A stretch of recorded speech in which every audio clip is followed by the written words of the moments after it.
جناب علی خوش آمدید کہتے ہیں ہم آپ کو، اور آپ کے بہت سارے سوالات ہمیں موصول ہونے. گزارش آپ لوگوں سے یہ کہ دیکھیے ہماری ٹیم کی طرف سے ہمیں بتایا جا رہا ہے، آپ لوگوں کی محبت ہے، بہت شکریہ کہ جو ویڈیو پر یا آڈیو پر سوالات آ رہے ہیں اس میں سے اس میں آپ سوالات ہی اگر بھیجیں گے تو چانسز ہوں گے کہ زیادہ ہم انٹرٹین کر سکیں گے سوالات کو.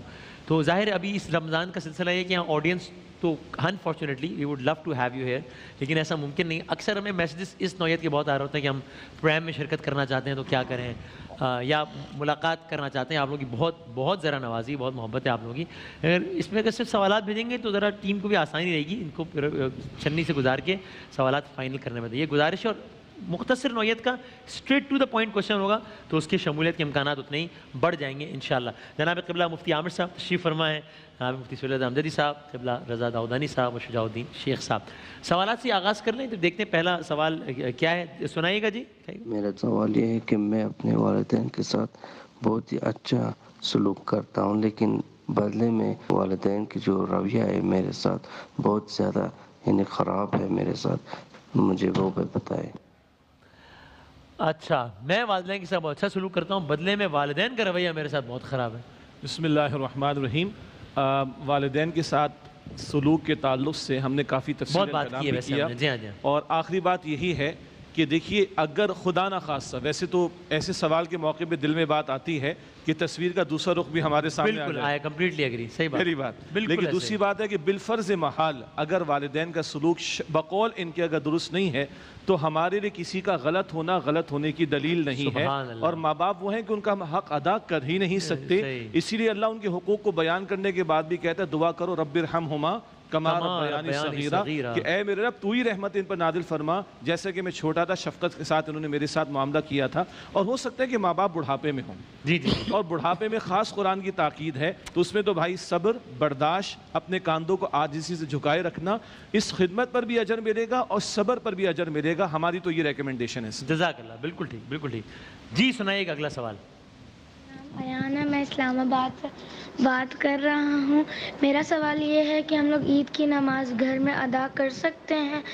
اس سچویشن میں کرونا کی وجہ سے ہم لوگ مسجد نہیں جا سکتے. صحیح، عید کی نماز گھر پہ ہو سکتی ہے، مسجد تو جا نہیں سکتے کورونا کی وجہ سے. بسم اللہ الرحمن الرحیم. اس سچویشن میں تو خاص طور پر ظاہر ہے کہ گھر ہی کا آپشن باقی بچتا ہے، لیکن یہ کہ جماعت کے ساتھ ہو تو کیا کہنا، اور اگر مسجد کے اندر ہو تو اور اچھا، عیدگاہ میں ہو تو اور اچھا. یہ تمام تر اسٹیپس تو اپنی جگہ پر ہیں، صحیح ہے، مگر بہرحال ان پرنسپل اگر گھر میں بھی عید کی نماز پڑھیں گے تو ہو جائے گی.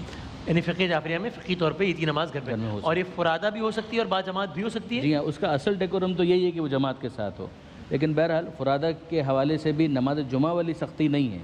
یعنی نماز جمعہ کا جو معاملہ ہے وہ تو یہ ہے کہ اس کا تو پورا ڈیکورم اگر مینٹین نہیں ہوگا، جس کے اندر خطبہ بھی ہے، وہ ساری چیزیں، تو پھر ظاہر ہے کہ وہ نماز جمعہ پوری طریقے سے منعقد ہی نہیں ہو پائے گی. نماز عید کے بارے میں یہ ہے کہ کم سے کم اس کے انعقاد کے بارے میں شک اور شبہ نہیں ہے. فقہ جعفری کی میں بات کر رہا ہوں. صحیح، ٹھیک ہے. اس میں فقہ حنفیہ میں عید کی نماز گھر پہ ہو سکتی ہے. بسم اللہ الرحمن الرحیم. صلی اللہ علیہ وآلہ واصحابہ وبارک وسلم. جو جمعۃ المبارک کی شرائط ہیں وہی عید الفطر اور عید الاضحیٰ کی شرائط ہیں. اچھا، جمعۃ المبارک کی نماز فرض ہے اور عید کی نماز واجب ہے، چاہے وہ عید الفطر ہو عید الاضحیٰ ہو. صحیح. اچھا، ہم یہ ریکمینڈ کرتے ہیں کہ اگر کہیں پر کسی وجہ سے مساجد میں لوگ جمع نہیں ہو پا رہے، اگر گھر میں جمعے کی نماز پھر نہ پڑھیں، ظہر کی نماز پڑھیں. لیکن کسی نے جمعۃ المبارک گھر میں قائم کر لیا تو ٹھیک ہے، ہو جائے گا. اسی طریقے سے عید الفطر کی نماز بھی ہو یا عید الاضحیٰ کی نماز بھی ہو، جیسے لاک ڈاؤن چل رہا ہے، مساجد میں لوگ نہیں آ سکتے، تو اس صورت میں کسی نے گھر کی چھت پر یا کسی جگہ پر یا گھر کے صحن میں کروا لی ہے تو ہو جائے گی. لیکن میں یہ ریکمینڈ کروں گا کہ جب عید کی نماز اس میں اجتماعیت پیش نظر ہے تو وہ مسجد میں عیدگاہ میں ہو تو زیادہ بہتر ہے، اور اسی پر ہمارا فتویٰ ہے. دوسری بات میں مختصر عرض کروں گا کہ جب والدین کے ایک ہی اولاد ہونا اور بڑھاپے میں ہوں اور اس کے ساتھ کچھ ہو رہا وہ برداشت کر لیتا ہے، لیکن جب بہن بھائی زیادہ ہوں اور وہ دیکھے کہ ایک کے ساتھ بہت اچھے ہیں میرے ساتھ اچھے نہیں ہیں، تو اس وقت یہ معاملہ پیش نظر رہتا ہے، دل مغموم ہوتا ہے. پھر بھی یہی ریکمنڈ ہے. حدیث پاک میں ایک صحابی حاضر، یا رسول اللہ میری ماں مجھ پر بہت ظلم کرتی ہے، 3 مرتبہ اس نے کہا، تو آقا نے فرمایا کہ الزمہا تو حسن سلوک کو لازم پکڑ. ہاں اتنا ضرور ہے کہ والدین اگر ایسا کریں گے تو وہ گناہگار ضرور ہوں گے, اولاد کو حق نہیں پہنچتا کہ وہ بدتمیزی کرے. بالکل صحیح, بالکل صحیح. جناب کیا ہے اگلا سوال, سنائیے گا بھائی. میرا سوال یہ ہے کہ اسلام میں میرے لیے کیا حکم ہے کہ میرے ماں باپ اگر کوئی غلط کام کر رہے ہیں مجھے ان سے قطع تعلق ہو جانا چاہیے؟ تھوڑا سا ایک طریقے سے ریلیٹڈ سوال یہ, ماں باپ غلط کام کرتے ہیں تو کیا مجھے ان سے قطع تعلق کر لینا چاہیے؟ بسم اللہ الرحمن الرحیم. نہیں کرنا چاہیے, قطع تعلق کی بالکل سختی سے منع ہے. ماں باپ کی غلطی کو نظر انداز کر دینا چاہیے. ماں باپ بھی انسان ہیں, ان سے غلطی ہو سکتی ہے, لہٰذا ان کی غلطی کو معاف کر دینا چاہیے تو اس کا اجر و ثواب ملے گا. برداشت کرنا چاہیے, اس کا اجر و ثواب ملے گا, کیونکہ ماں باپ نے بھی برداشت کیا تبھی تو آپ بڑے ہوئے, جوان ہوئے اور اس حد تک پہنچے ہیں. صحیح بات ہے. اس میں اگر ایسا کوئی صورتحال ہو کہ مثلا ماں باپ, یعنی ایسی بڑی ریئر ایگزامپلز ہوتی ہیں لیکن کہ جناب ان میں سے کوئی ایک یعنی اولاد کو وہ کسی دین کے کام کے حوالے سے منع کر رہے ہیں اگر, جی تو کیا کریں؟ مثلا دین کے کاموں کے حوالے سے دیکھیں, اگر میں بس سوری اسپیسیفک کر لیتا ہوں کیونکہ ایسی مثال میرے سامنے ہے کہ ایک خاتون ہماری کالیگ تھی ایک یونیورسٹی میں, وہ حجاب کرنا چاہتی تھی اور ان کی والدہ اجازت نہیں دیتی تھی, تو کیا ایسی صورت میں کیا کریں؟ ہاں دیکھیں, دین کے معاملے میں جو بھی اللہ اور رسول کے احکامات ہیں نا, اس میں کسی کی بھی اطاعت نہیں کی جائے گی. صحیح ہے, اوکے. لا طاعت فی معصیت الخالق, اللہ تعالیٰ کی معصیت کے اندر مخلوق کی اطاعت جو ہے وہ نہیں کی جائے گی. ٹھیک ہے. تو اس میں ماں باپ جو ہے وہ جب اللہ تبارک و تعالیٰ کا حکم آ جائے صحیح تو سب مائنس ہو جاتے ہیں. ماں باپ, استاد, پیر, شیخ, مشائخ سب مائنس ہو جاتے ہیں. سبحان اللہ, یہ آپ نے ایک ہی ساتھ میں بڑی باتیں کہہ دی. ٹھیک, بالکل. لیکن یہ کہ اس بات پہ ان کی جو آپ بات نہیں مان رہے, اس کو ان کے احترام پر غالب, ان کا احترام اپنی جگہ پہ رہے گا, ایسے ہی نا, ظاہر سی بات. احترام ان کا بالکل ایز اٹ از غالب رہے گا. اور دین کے معاملات میں بعض اوقات ایسا بھی ہوتا ہے وسیم بھائی کہ ماں باپ اگر کوئی بات کہہ رہے ہیں نا جس کا صراحتاً جو ہے وہ حکم نہیں موجود ہوتا, ماں باپ حالات کو دیکھ کے روکتے ہیں کسی بات سے, تو اس میں ماں باپ کی ان کا تجربہ ہوتا ہے, ایکسپیرینس ہوتا ہے ان کا, تو وہ دین سے دشمنی یا مخالفت نہیں ہوتی ہے بلکہ حالات سے بچانا مقصود ہوتا ہے. بالکل صحیح, بالکل صحیح. جناب دکھائیے گا اگلا سوال, سنائیے گا. اس کے اندر میرا سوال یہ ہے کہ ایک لڑکی اور اس کی فیملی کو حق مہر کی جو رقم ہے وہ کتنی مقرر کرنا چاہیے آج کے دور کے لحاظ سے, جو اس کے لیے مناسب بھی ہو اور اسلامی تقاضوں کو بھی وہ پورا کرے؟ آپ بتانا چاہیں گے اس میں یا جیسے حق بنیادی بات ہے کہ حق مہر جو ہے وہ شوہر کے ذمے لازم ہوتا ہے اور یہ بیوی کا حق ہوتا ہے. اور یہ جو بات آئی کہ کس قدر متعین کرنا چاہیے, اس میں ایک اصولی بات ہے کہ جتنا وہ شوہر سہولت سے ادا کر سکے. ہمارے ایک مرتبہ یہ ہوتا ہے کہ اتنے لمبے چوڑے مہر لکھوا تو لیتے ہیں لیکن اس کو ادا کرنے کا ارادہ نہیں ہوتا, تو لکھوا لیا اور ادا کرنے کا شوہر کا ارادہ نہیں, اس پر تو بڑی سخت وعید اور ڈراوے احادیث مبارکہ میں آئے ہیں. تو ریکمنڈیشن یہ ہے کہ اتنا ہو کہ جتنا وہ شوہر سہولت سے ادا کر لے, اور بہتر ہے کہ وہ جلد از جلد اس کو ادا کرنے کی کوشش کرے, کیونکہ ٹیکنیکلی یہ شوہر کے ذمہ قرض ہوتا ہے یہ مہر کا معاملہ, تو جو وہ سہولت سے ادا کر سکے. بعض لوگ چاہتے ہیں کہ نبی پاک صلی اللہ علیہ وسلم کی سنت سے کچھ قربت کا معاملہ ہو جائے, تو عام طور پر آپ صلی اللہ علیہ وسلم کی ازواج مطہرات اور آپ کی صاحبزادیوں کا جو مہر متعین ہوا وہ 131 تولے چاندی کچھ ماشے کے لگ بھگ تھا. تو 131 تولے چاندی کی جو رقم بنتی ہے آج کے اعتبار سے کم و بیش, وہ اگر اس نسبت سے کوئی ادا کرنا چاہے تو بہت اچھی بات ہے. لیکن اصل جو نقطہ ہے نا وہ یہ ہے کہ شوہر ارادہ رکھے ادا کرنے کا اور خوشی اور ادا کر بھی دے, اور اگر ادا کرنے کا ارادہ نہیں تو احادیث میں سخت وعیدیں بھی ہیں, اور اگر وہ ادا نہیں کیا اور مر گیا تو علماء مسئلہ بیان فرمائیں گے, جو پہلے مسئلہ بیان بھی ہوا تھا کہ اس کے ترکے میں سے یہ مہر کا ادائیگی کا معاملہ پہلے قرض کے طور پر ہوگا, باقی ترکے کی تقسیم بعد میں کی جائے. آپ اس کو ایڈ کرنا چاہ رہے ہیں, پھر میں رضا بھائی سے ایک ساتھ جوابات دے لوں. اس میں یہ عرض کروں گا کہ ہمارے نزدیک یہ ہے کہ حدیث پاک ہے کہ لا مہر اقل من 10 دراہم, کہ 10 دراہم سے مہر کی رقم کم نہ ہو, یہ منیمم کم از کم یہ ہے. ٹھیک, اس کا مطلب یہ نہیں کہ درہم سے مراد یعنی کیا, یعنی یوں سمجھ لیں آج کل یہ تقریباً 3,500-4,000 ہزار بنتے ہیں, یہ منیمم کم از کم منیمم. اس کا مطلب یہ نہیں کہ اسی پر رہیں, مہر تھوڑا زیادہ ہونا چاہیے, منیمم, اس سے نیچے نہیں جانا چاہیے. تو میں کہتا ہوں کہ خواتین کے لیے مہر اچھا ہونا چاہیے لیکن اتنا ہو کہ شوہر کی استطاعت کے مطابق ہو. اور ایک بات ایڈ کروں گا, وَآتُوا النِّسَاءَ صَدْقَاتِهِنَّ نِحْلًا, کہ خوشدلی کے ساتھ مہر ادا کرو. جس نے نکاح کیا اور لمبا چوڑا مہر بھی رکھا یا کم رکھا اور دینے کی نیت نہیں ہے. جی جی جی دینے کی نیت ہے وہ بتا دیا انہوں نے. صحیح. دینے کی نیت نہیں ہے, اسی حال میں انتقال ہو گیا. حدیث پاک میں کہ وہ اللہ کی بارگاہ میں زانی ہو کر ملے گا. اللہ, آپ کہہ رہے تھے یہ اتنا سیریس معاملہ ہے. جزاک اللہ مفتی صاحب, لوگ اس کو سیریس نہیں لیتے. اس پہ تو خالی جوکس بن رہے ہوتے ہیں اس پہ. اللہ اکبر. آپ پہلے مہر کے معاملے میں اور اس پہ دونوں میں فقہ جعفریہ کے ساتھ. مہر کا جو مسئلہ ہے وہ بہت سخت ہے اور اس حوالے سے بہت سینسٹیوٹی حساسیت ہے. یہ عورت کا حق ہے, خاتون خانہ کا حق ہے, اور اس حوالے سے واقعا اسی سنجیدگی کا مظاہرہ کیا جانا چاہیے. کوئی اس کی فکس اماؤنٹ ہمارے یہاں نہیں ہے, لیکن یہ ہے کہ بہرحال یہ خاتون کی ایک طرح سے اگر آپ دیکھیں تو مستقبل کے حوالے سے ایک تحفظ بھی ہے. لہٰذا اس بات کو بھی پیش نظر رکھنا چاہیے. اگر شوہر یہ سمجھتا ہے کہ یہ مہر کا جو مطالبہ ہے بہت زیادہ ہے تو وہ نیگوشیٹ کرے, ایگری نہ کرے. لیکن یہ اگر ایگری کر رہا ہے تو پھر بہرحال اس کی ذمہ داری ہے کہ وہ اس کو ادا کرے, اور جتنا جلد ادا کر دے وہی اس کے لیے مناسب ہے اور بہتر ہے. جو بات اس سے پہلے والا جو سوال تھا نا, اس کے حوالے سے ایک تبصرہ میں ضرور کرنا چاہوں گا.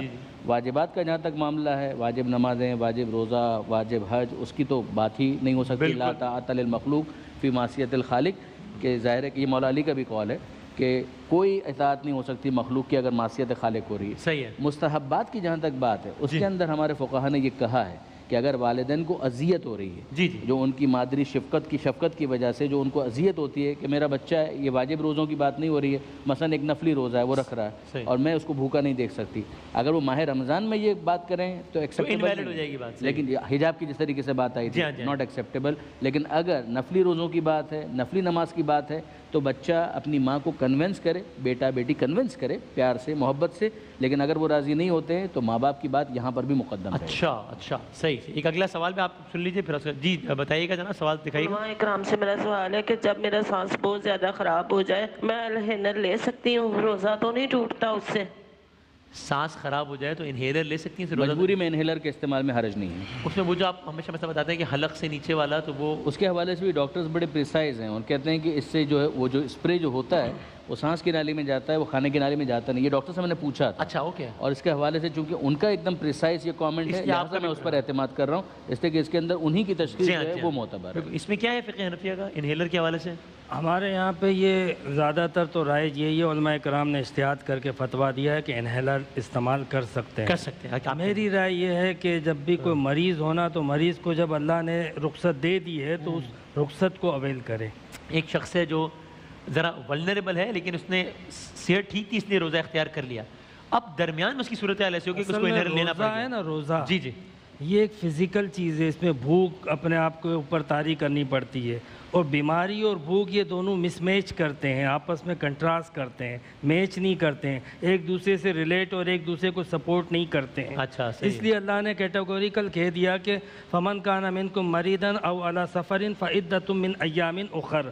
تو عموماً رائے دیتے ہیں لوگ یہی جو علامہ صاحب نے دی ہے, لیکن میں ہمیشہ یہی کہتا ہوں کہ اگر کوئی مریض ہے اور باقاعدہ مریض ہے, سانس کا مریض کوئی چھوٹا مریض نہیں ہوتا ہے, کوئی نزلہ زکام کھانسی ہلکی سی نہیں ہے, تو اس لیے وہ رخصت کو اویل. اچھا, اسی طرح کچھ لوگ ہوتے ہیں وہ کیا ہوتا ہے وہ شوگر کا مسئلہ جس میں وہ انجیکشن لگتا ہے, انسولین سوری تھینک یو, یہ ہو سکتا ہے روزے کے دوران بھی؟ میری یہی رائے ہے, انسولین میں بھی. آپ کی یہ رائے؟ اچھا, لیکن فقہا کی رائے اس میں اجازت کی بھی موجود ہے. فقہ جعفریہ میں بھی انسولین کی اجازت ہے, انسولین لیا جا سکتا ہے. کوئی آپ اس کو ایڈ کرنا چاہ رہے ہیں؟ جی میں اس میں یہ عرض کروں گا کہ قبلہ مفتی صاحب نے فرما دیا ہے. صحیح ہے, کیونکہ یہاں پر علماء کی دو طبقات ہیں. ایک کہتا ہے کہ روزہ نہیں ٹوٹتا, اور بہتات علماء بھی یہ فرماتے ہیں کہ روزہ ٹوٹ جاتا ہے. ٹھیک ہے نا, جہاں پر دو رائے جمع ہو جائے تو وہاں پر یہ ہے کہ کوئی اتنا مریض ہے کہ سانس رک رہا ہے تو وہ انہیلر لے لے, لیکن وہ روزہ اس کا ٹوٹ جائے گا تو بعد میں اس کی قضا کر لے. فرق یہ ہے کہ انہیلر لینے سے گناہگار نہیں ہوگا, اس سے فقط قضا کرنی ہوگی. صحیح. ایک اور سوال مفتی عامر صاحب آپ سن لیجیے, جواب دیجیے گا. جی دکھائیے گا سوال. حضرت یہ جو کہا جاتا ہے کہ 3 جمعے آپ چھوڑتے ہیں تو دین اسلام کے دائرے سے خارج ہو جاتے ہیں, آج کل کے حالات کے مطابق آپ کا اس کے بارے میں کیا رائے ہے؟ 3 جمعے پہ اسلام وغیرہ جمعہ ہی نہیں ہو رہا آج کل. ہاں, جمعے کو اگر کوئی قائم نہ کرے نا تو ایسا ہے جیسے اس نے اسلام کو ڈھا دیا, لیکن اسلام سے خارج نہیں ہوتا. یہ ایک سخت وعید ہے, سخت ترین وعید ہے. سنجیدگی سمجھانے کے لیے اس سے بندہ کافر نہیں ہوتا, لیکن اس کی کیفیت, اس کی حالت, اس کی سچویشن ایسی ہو جاتی ہے. عام حالات کے لیے یہ حکم ہوتا ہے. اس وقت جو حالات ہیں اس حالات میں ایکسیپشنز موجود ہیں. ٹھیک ہے، اس میں آپ یہی رہے اس میں؟ جی بالکل ایسا ہی ہے، کیونکہ آپ شرعی معذور ہیں کہ آپ کو گورنمنٹ نے منع کر دیا ہے تو آپ اس سلسلے میں گناہگار نہیں ہوں گے۔ شہزاد بھائی یہ ہم کسی سے وعدہ کریں، ماہرہ صاحبہ پوچھ رہی ہیں، ہم کسی سے وعدہ کریں اور پھر وعدہ پورا نہ کریں تو اس کا گناہ ہوتا ہے؟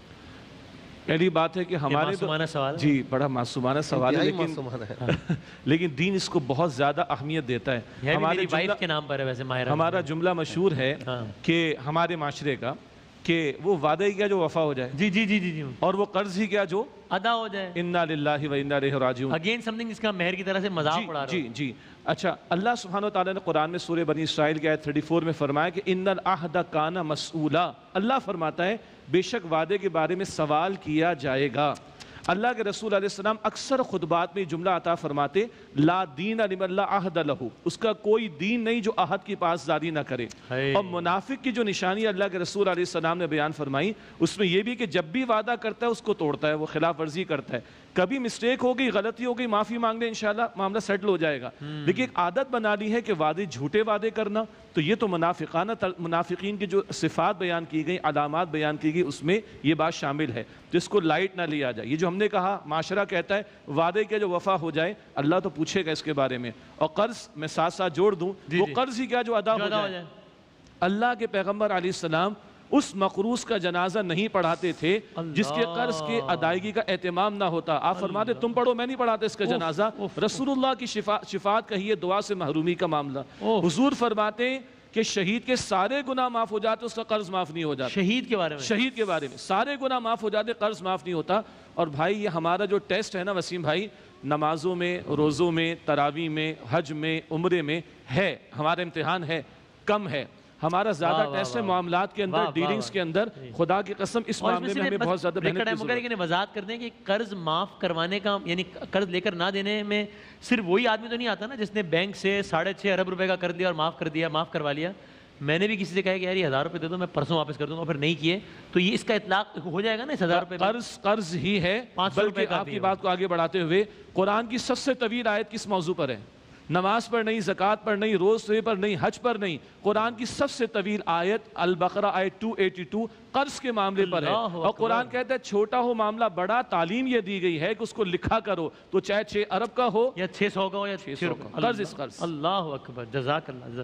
یہ واقعات 2-3 باتیں ایسی ہوئی جس کو ہم بڑا ہی بہت ہی لائٹلی لے رہے ہوتے ہیں، محاورتن استعمال کر رہے ہیں، لیکن اتنا زیادہ آپ کی اجازت ہو، یہ جو ہم نے مہر کے تعلق سے علماء نے بڑی خوبصورت گفتگو فرمائی۔